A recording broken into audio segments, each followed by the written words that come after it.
देश में सियासत और नफरत करने वाली पत्रकारिता ने वो हाल कर दिया है कि अब देश का हर नागरिक एक ज़ॉम्बी की तरह एक दूसरे पर टूट पड़ रहा है।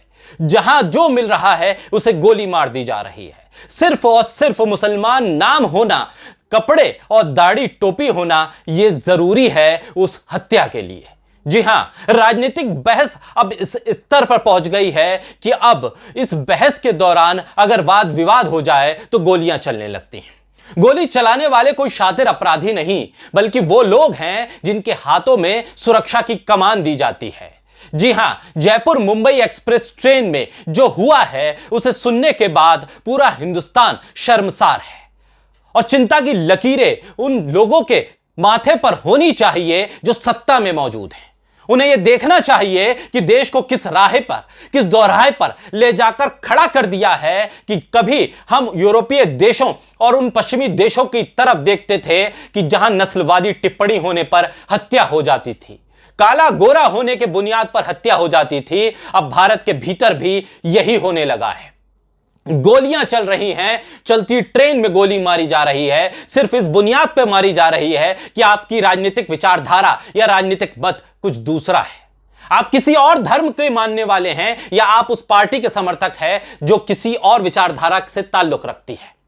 ऐसे में गोली मार दी जा रही है और इसकी जिम्मेदारी बिल्कुल गोदी मीडिया के सर पर आनी चाहिए, उन राजनीतिक दलों के सर पर आनी चाहिए जिन्होंने व्हाट्सएप यूनिवर्सिटी के जरिए सिर्फ और सिर्फ नफरत के माहौल को परोसा।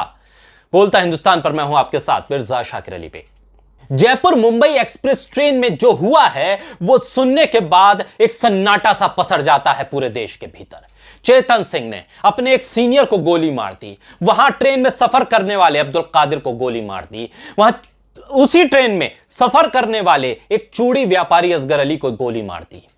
इन लोगों को गोली क्यों मारी गई? इन लोगों को गोली इसलिए मारी गई क्योंकि ये चेतन सिंह की राजनीतिक विचारधारा के खिलाफ थे।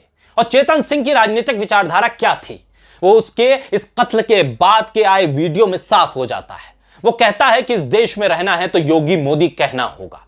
जी हां, बीजेपी की सियासत ने, बीजेपी की नफरत भरी सियासत ने, गोदी मीडिया के प्रोत्साहन ने इस देश को उस दोराहे पर लाकर खड़ा कर दिया है जहां पर एक विचारधारा को मानने वाला हर व्यक्ति अब ज़ॉम्बी बन गया है।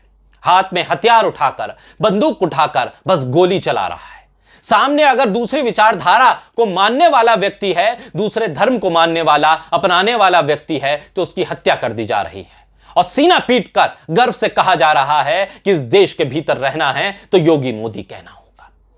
यह हाल हुआ है उस देश का जहां पर जिस देश में सर्वधर्म समभाव की बात कही जाती थी, जिस देश के राजनेता आज भी G20 के समिट में कहते हैं वसुधैव कुटुंबकम।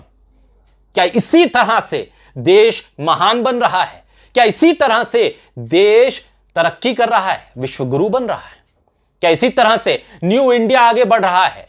इस देश के भीतर जो हालात बने हैं वो शर्मनाक हैं, शर्मसार करने वाले हैं। सियासत को समझना होगा, सियासत को देखना होगा और जिन लोगों के नाम वो इस वीडियो में ले रहा होगा उनको भी सोचना होगा कि दरअसल वो किस तरह की सियासत कर रहे हैं और इस सियासत से इस देश का क्या हाल हो रखा है, इस देश में किस तरह से कत्लेआम मचा हुआ है। इन तमाम चीजों को परखना होगा, लोगों को भी समझदार बनना होगा, देखना होगा किस तरह से इस देश के माहौल को बर्बाद किया जा रहा है, इस देश को बर्बाद किया जा रहा है।